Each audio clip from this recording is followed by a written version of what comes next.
formation. Here they fought desperately until all were overwhelmed and killed.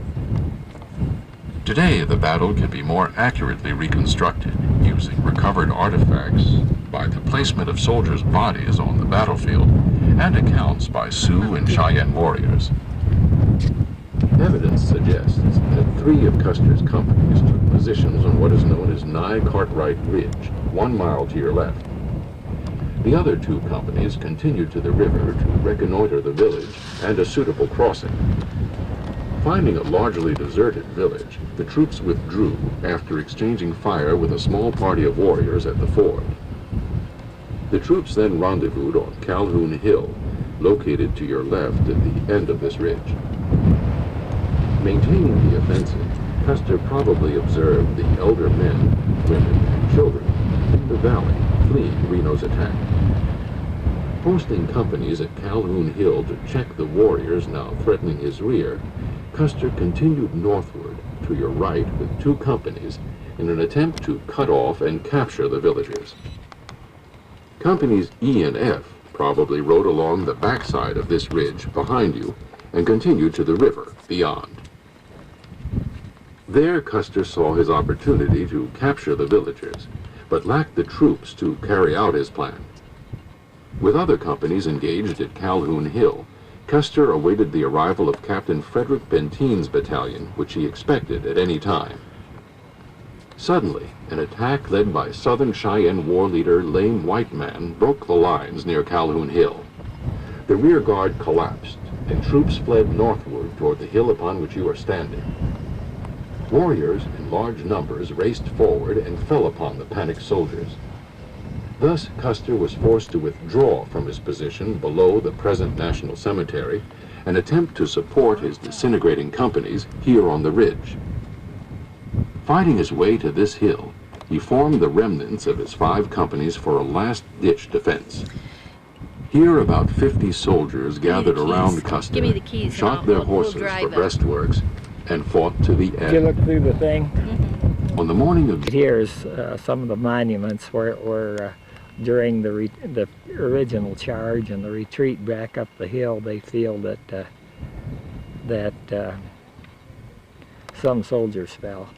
And you see in this gully clear down toward the bottom, there's quite a few graves in there. Okay, this is yet another view. And we're looking up the valley where it's believed that the original charge took some of Custer's squadrons, platoons, into that area, or companies, I guess. They were checked or had retreated somewhere through here. They made a brief stand in here. And Custer charged clear to the Bighorn, right over there, where you see the cars moving back there, down there. I guess I'll leave the telephoto on. Yes, right in that area. Okay, and I understand the defensive, he left a couple of companies for defense right up there. When he was, when the Indians, Sioux came out of there, they were in the midst of a retreat up this way until Crazy Horse's counterattack came from straight behind me, and I can't show you on kind of a visiting center. At any rate, the end of the withdrawal, he attempted to rally the troops right up in there, some as far down as here. There's 2 things that's worthy of noting. One, he had his troops pretty well in hand because there are few, if any, graves or on the other side of the hill, meaning that no one tried to get away, no one broke ranks to leave. Custer's grave is right up toward the top of it, and his brother is a little further down.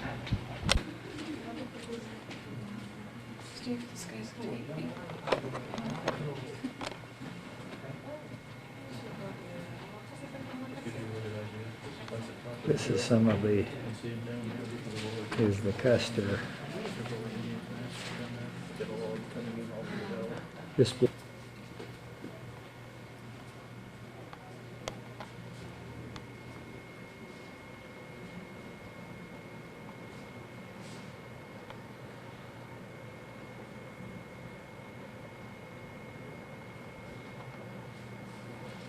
some of the armament, the weapons. The troops were pretty well armed with handguns. However, it was the new model Springfield falling block rifle they were using, and some argument about whether it was capable of ejecting cartridges when it was hot. The Battle of the Little Big climaxed their greatest triumph in their 400-year struggle to resist the encroachment of the European 7th Cavalry approach. Custer's original plan had been to camp as near as possible to the village and attack at dawn on the 26th. Custer's main concern was that the Indians would be moved around. Expecting no more than 800 warriors, Custer formed the regiment into 3 battalions. Captain Fred Benteen and 3 companies rode south along the base of the Wolf Mountains to head off any possible retreat by the tribesmen. The rest of the regiment proceeded toward the valley.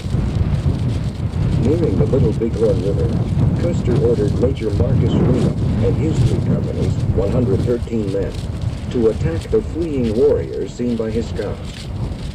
Custer and 5 companies continued along this side of the river. Reno crossed the river and came down the valley to your right.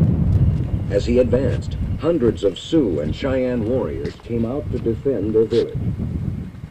In the face of overwhelming numbers, Reno suddenly halted his command.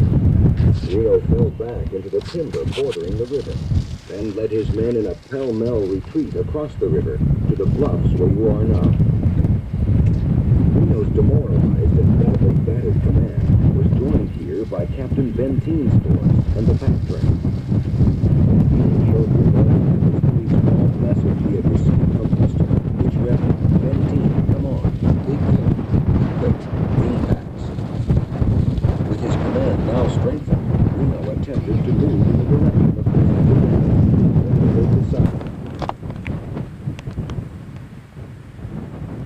Okay, Custer came from the Rosebud, which is over that ridge to the east. Around through the ridge, down through the valley, and thence over where I pictured before. From Sharpshooter Hill.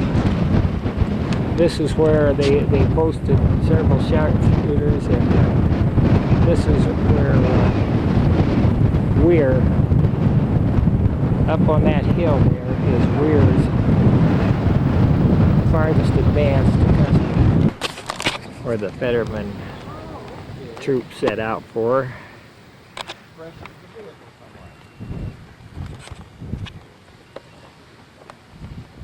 En route to your standard massacre. There, I guess I've got it all going.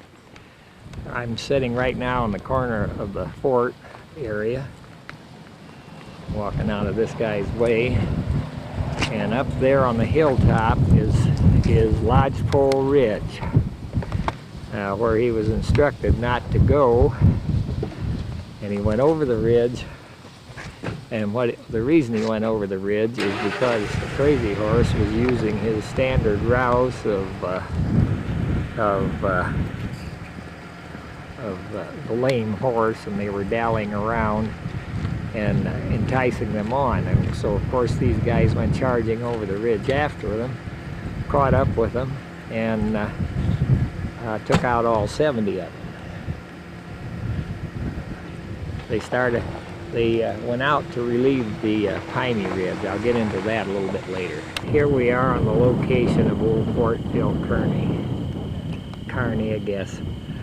This is the actual spot of the fort. I'm not going to get into where everything was, but the fort was from here, and they got their water clear down there at Piney Creek, and they had all extended the fort nearly down there. And as we pan around here, the fort was built here because of the close proximity of timber. And there you see in the background where they went out to get their timber. Red Red Cloud was a wild Indian in those days, and Crazy Horse was the strong right arm. Crazy Horse went into the was contesting everything that the soldiers did. There were Carrington and maybe 200 people up here. They went over there to get their wood supply, and of course, as they came in from that group of trees back there, every time they got out of howitzer shot of the fort, it was contested. So they were hard put one morning, so the colonel set the troops out to relieve them, and the last thing Carrington said to Fetterman is, "Don't go over the Lodgepole Ridge or out of sight of the fort. Relieve the train and come back." Well, they relieved the train right out in there, in that area. They rode out probably a mile, relieved the train, chased the Indians off. Now, as the Indians went away, they kept hesitating, as though they had lame horses or a wounded Indian or something, and they kept slowing up, and slowly they went over that ridge. Well, Fetterman was a hothead who had boasted he could ride through the whole Sioux Nation with 70 people. And with the civilians that volunteered to go along and reporters, that's what he had. And he followed the Indians up over that ridge, which is Lodgepole Ridge. And right up there you see the figurines on top of the ridge of the horsemen going over the ridge they went over.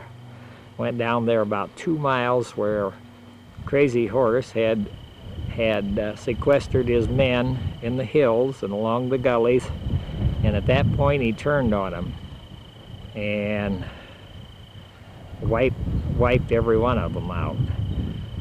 It was kind of a sorry thing, because they were largely armed with bows and muzzle loaders until that action, and that gave them a new supply of arms.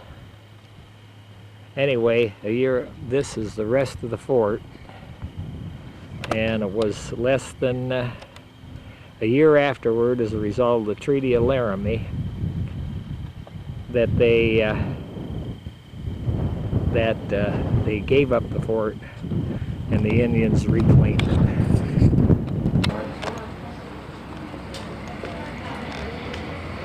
Well, we're in the Black Hills, and there is coming upon the stone faces. On the back of the heads are Maxine, Paul, and Rita. This is, as you can see, the 11th day of our trip, and nobody's bleeding bad.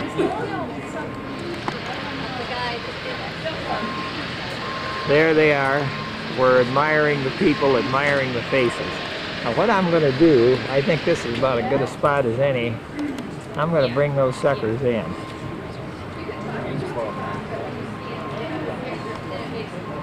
Hey, how about that? How about that lens? Let's bring it clear in. There's Washington, Jefferson, Lincoln, and another guy with a mustache. Oh, Teddy Roosevelt right next to Lincoln back there. I hope you can see all of it. Yep. Now I got the Dusty Gledge cap off.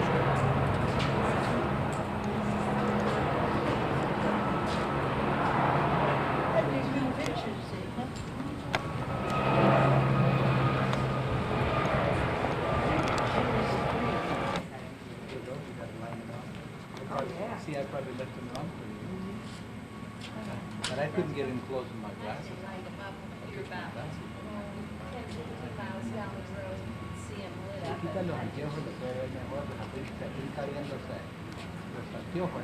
Almost went edgeways. I hope this is taking. I'm taking it into the sun. All right, we'll back them out now. There.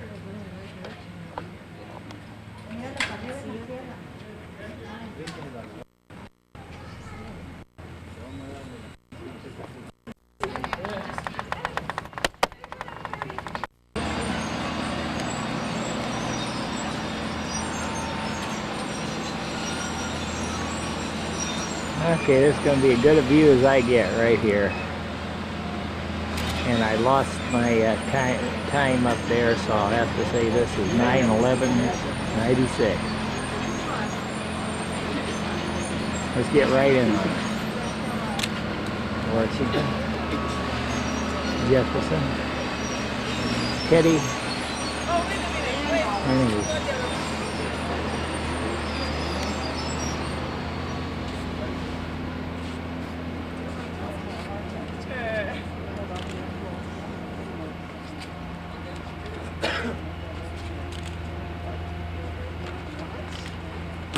Okay.